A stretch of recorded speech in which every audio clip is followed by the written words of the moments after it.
Well, hello. Welcome back to Survival Saturday with Johnny Tiger. The date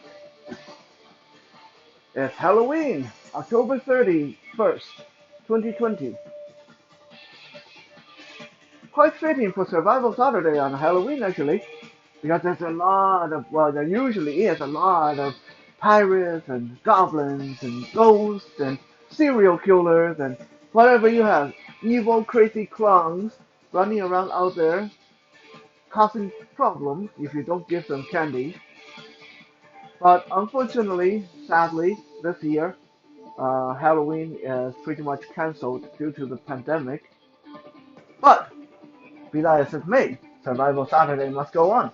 And since Halloween is really a lot of it is about body image, or image at the very least, we're going to talk about body image today.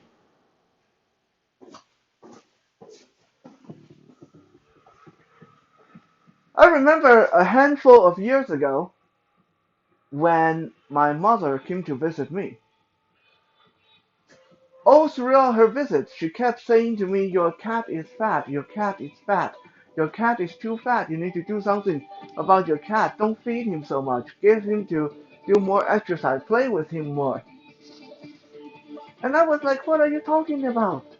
Now, most of you that have seen Tiger on the video know that Tiger is a very slender cat, and he has always been. So I had no idea what she's talking about. Finally, I got annoyed. I said, "What are you talking about? Look at him. You can see his backbone. He's not fat." That's when my mom said, "Yeah, but his stomach is all saggy. He's got a fat stomach. He sleeps too much. He needs to do more." And that's the first time I noticed that, yeah, my cat had a saggy stomach. When he walked, his stomach was like sat down toward the ground. And that had me confused. I thought that I was feeding him wrong. I thought maybe I was doing something wrong. How come my cat is skinny but has saggy stomach? Is there something wrong with the cat? So I went on Google. Google, very useful tool. I did a Google search. Skinny cat with saggy stomach. Why? And that's when I learned.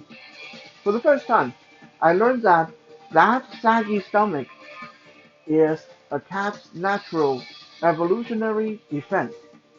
That those loose skin and fat, they're there for a reason. Because when cats fight, they're going to claw at each other. They roll on their back and claw at each other.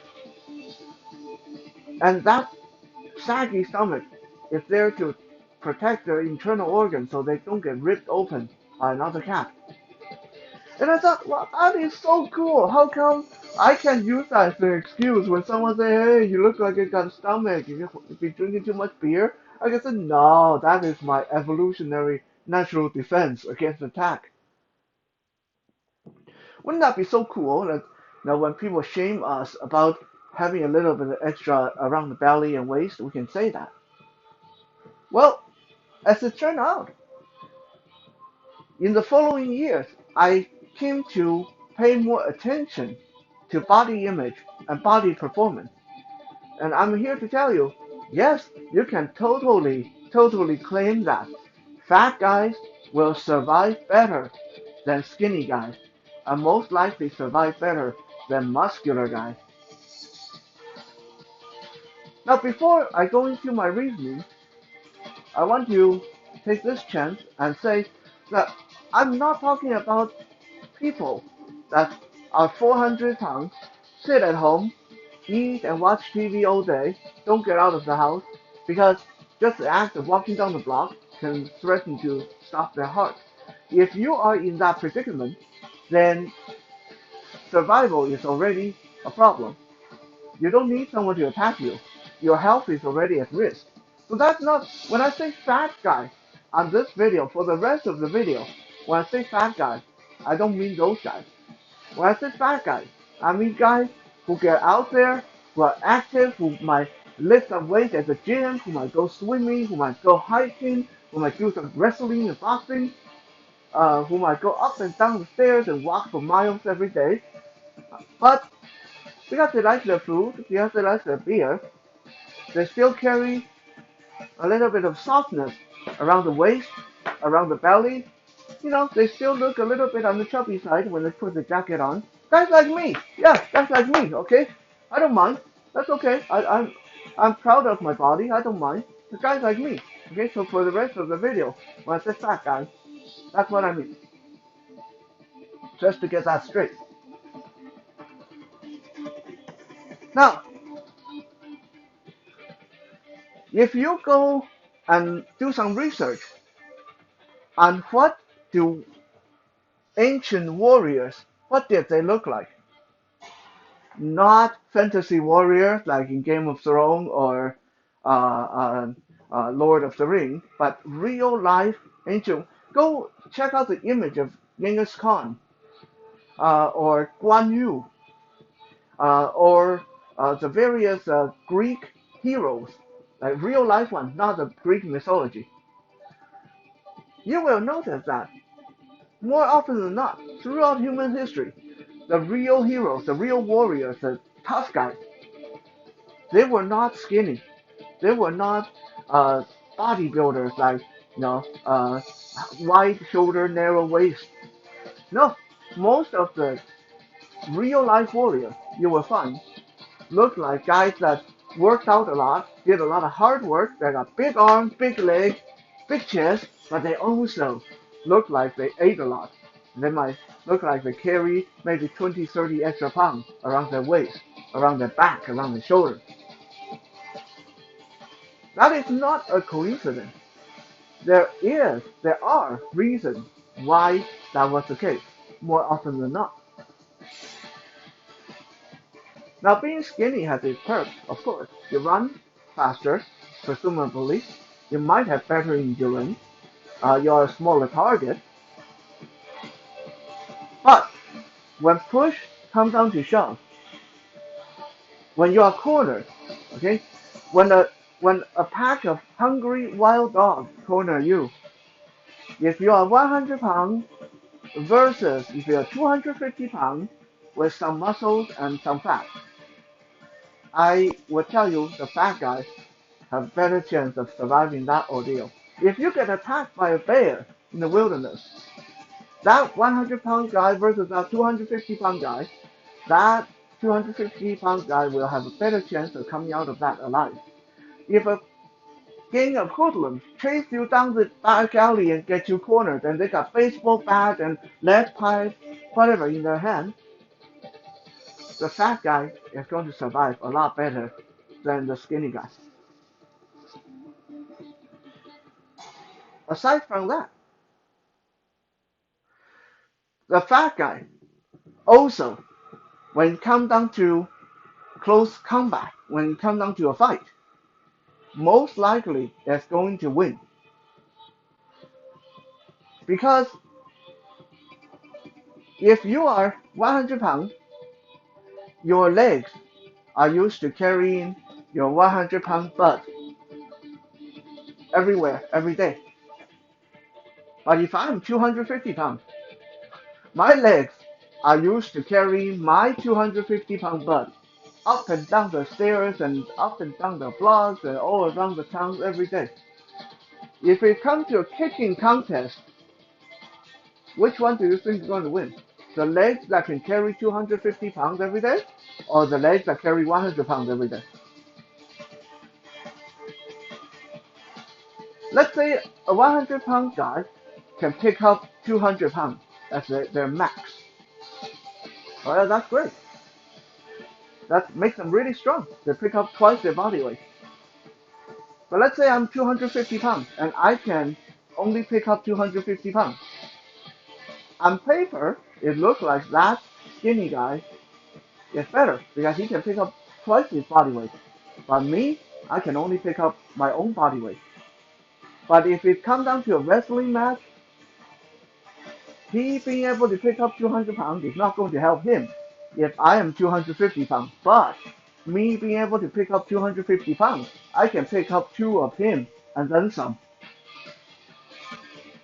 So when it comes down to a wrestling match, a kicking contest, even a punching contest, The heavy guy, the guy who pack on a little bit of extra fat, is going to win out. Let's look at energy consumption. Most likely, the fat guy is going to win out in that area too, against skinny guy and muscular guy. Why? Because fat is energy. Let's say the world ends today, and there's no food to be had. We're all starving. The first to go is either the muscular guy or the skinny guy, because muscle, pure muscle, take a lot of energy to feed. If you have done any kind of weightlifting, bodybuilding, you've been on protein shake, you know what I'm talking about. You've been on creatine or glutamine, you know what I'm talking about. Building muscles take a lot of food and energy. Whenever I try to do, whenever I did that, whenever I got into bodybuilding, whenever I tried to bulk up more, I was hungry all the time. So yeah, the muscular guy, the skinny guy, they require a lot more energy to keep them going than someone who's already packing a little bit of extra energy around their waistline. So yeah, as a fat guy, you not only would survive much better in a fist fight, in a wrestling match, in a kicking match, against bear, against dogs, against people with lead pipes and hockey sticks or baseball bats, you will survive a lot better throughout the apocalypse as well. I will do two quick illustrations to show you just exactly why a fat guy is much better at surviving in a fight than a skinny guy and a muscular guy. And hopefully, this will show that those warriors, being a little bit chubby, stocky, whatever you want to call them, were no accident.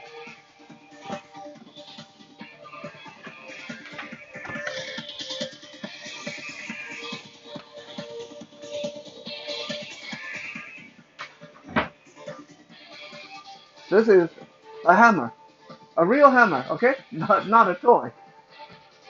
I'm going to do a little bit of self-mutilation just for your benefit.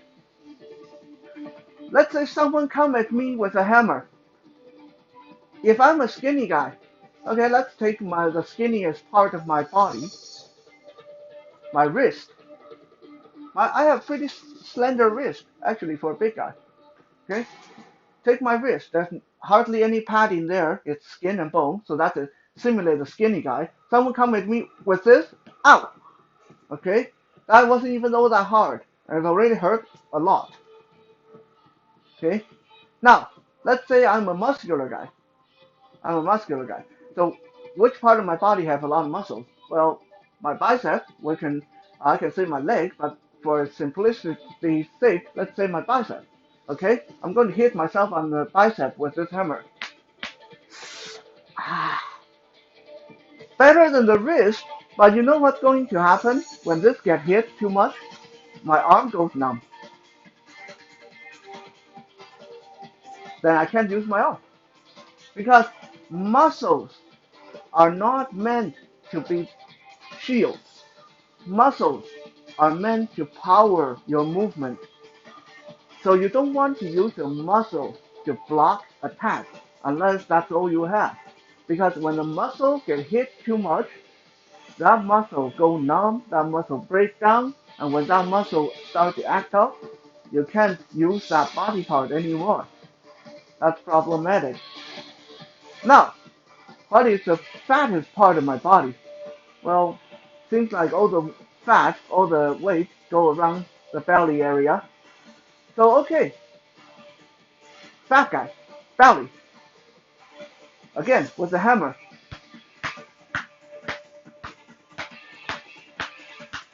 Yeah, I hope you can hear that. I'm not easing up on the hammer. I'm hitting it pretty hard on my belly.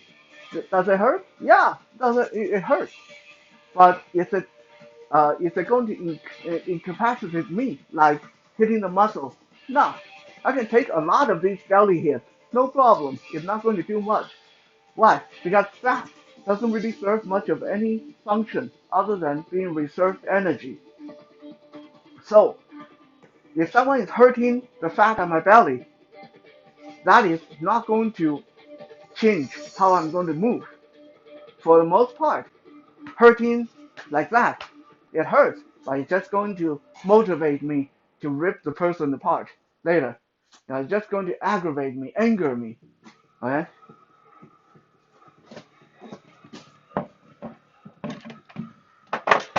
So let's see.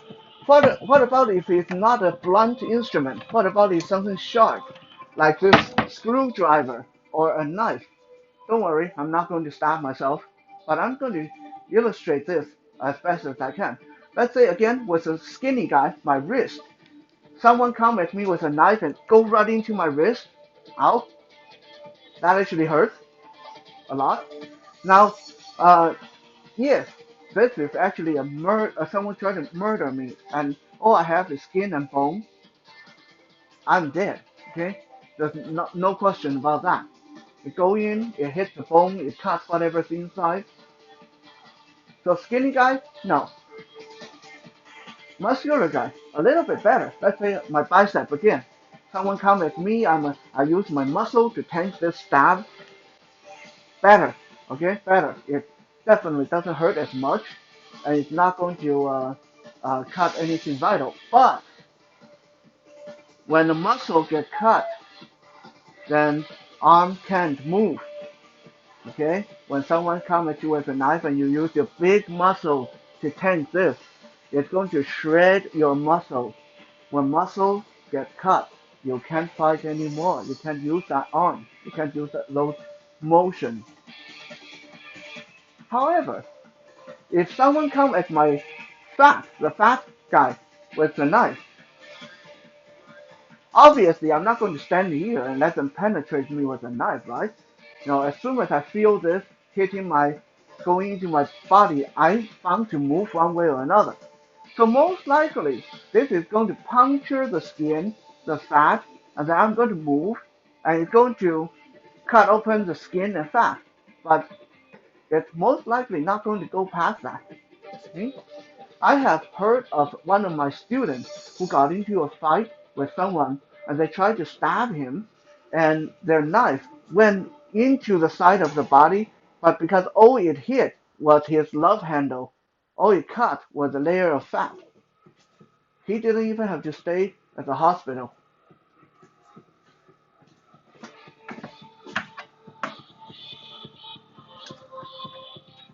So no matter how we slice this, it seems like the fat guy is most likely to come out on top in a survival game. Again, we are talking about people who might be fat but active. We're not talking about people who are fat and inactive and have problem with just breathing or standing up. There's a happy medium, whatever we do. But I just want to say that don't get too hung up on the whole body image game. Don't think that because you're big and muscular, you got 7% body fat, you have 5% body fat, and you can survive better than that guy who has 25% body fat. It's quite likely that if you really get into a fight, that guy who's the same weight and size and works just as much as you do, who has 25% body fat, is going to be able to kick your butt. Thank you for checking out today's Survival Saturday. We're going to be back again tomorrow for Soul Search Sunday. For now, stay safe and happy Halloween.